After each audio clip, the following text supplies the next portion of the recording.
Starting to go back together with stuff. We're using DEI approved caulk.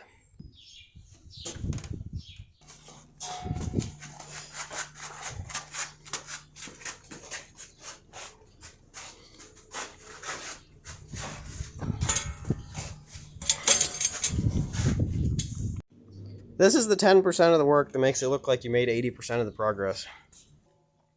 Got my sample chute thing installed. I forgot to bring my spring along. The old one's a little short. Looks like I should make a new tray for this too.